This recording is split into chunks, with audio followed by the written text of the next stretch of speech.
everyone, I'm Eric Hutchison, and I have a video and summary of the book Chasing Lincoln's Killer by James L Swanson. John Wilkes Booth was a Confederate, a serious Confederate. Abraham Lincoln abolished slavery for a short amount of time, and Booth couldn't stand the fact that black people were free now. So he goes a little crazy and decides to kill him. He also had a whole cult of people who were on his side who had volunteered to kill other important people of the time. The people who he had wanted to kill were Andrew Johnson, Secretary of State William Seward, Ulysses S. Grant, and of course Abraham Lincoln.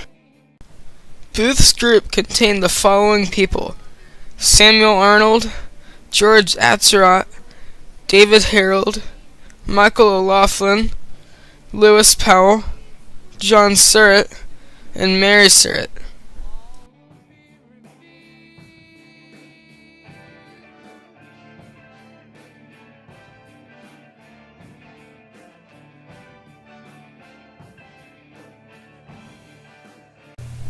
Booth assigned different roles to his pals in his extreme plot to weaken the Union. David Harold would be his wingman throughout the manhunt. George Atzerodt was going to join Booth's earlier scheme to kidnap Lincoln. Booth told him to kill the Vice President, Andrew Johnson, on April 14, 1865, which happened to be the same day that Booth killed Lincoln. Lewis Powell was assigned to the murder of Secretary of State William Seward. He had been badly injured in a carriage accident a few days earlier. Lewis walked up to his house and told the butler that he was bringing some medicine for Seward. But he wasn't bringing medicine. He was there to kill him. Lewis attacked Seward and some of his family members. He actually survived the attack, but he died in 1872, about 6 years later. Samuel Arnold and Michael O'Laughlin dropped out of the plot after prisoner of war exchange resumed. John Surratt supplied Booth with his weapons. He gave him a lot of guns. Booth had about 5 or 6 guns when he was finally killed. Mary Surratt was the spouse of John Surratt, and she was also a conspirator in Booth's plot. She was later executed for her crimes.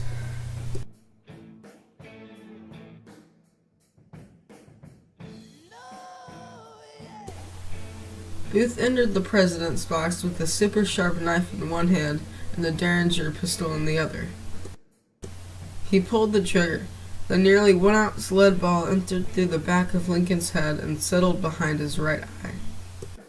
After the assassination, Booth jumped off the high balcony of the president's box, and his foot latched onto a piece of fabric hanging.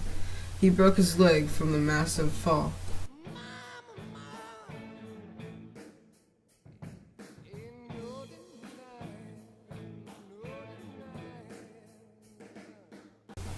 The first stop he made with his partner David Harold was at the Surratt Tavern.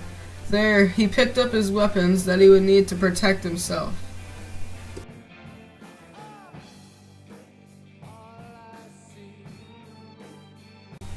Then he visited Dr. Mudd to see if he could help with his leg. The doctor notices that Booth's leg had swelled up so much that he couldn't even get his boot off. He had to cut the boot, being careful not to harm the leg, because the skin was so delicate.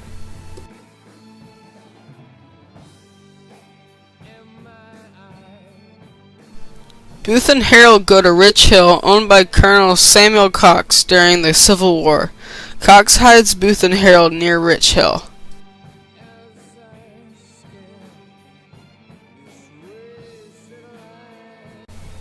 Their next stop was Dent's Meadow.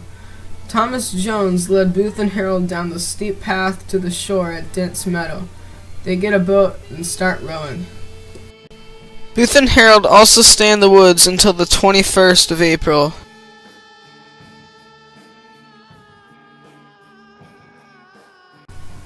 Next, they went to Hugh's farm. The family there fed them and allowed them to stay until the 22nd.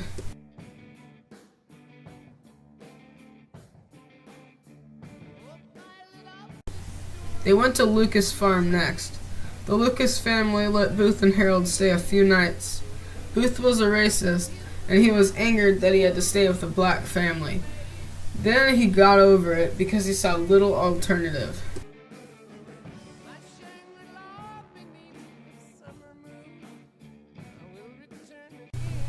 Then they went to Garrett's farm. This is where Booth was finally killed.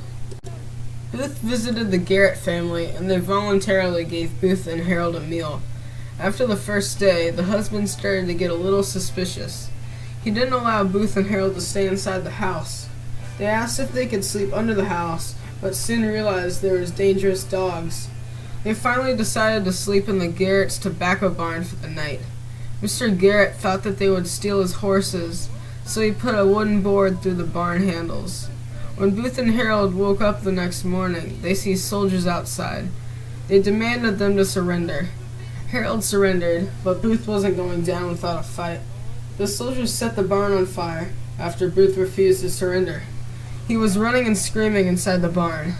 Then one of the soldiers finally shot him. Alright, that was a short history lesson / summary of the assassination of Abraham Lincoln and the manhunt of John Wilkes Booth. I'm Eric Hutchison. Hope you enjoyed.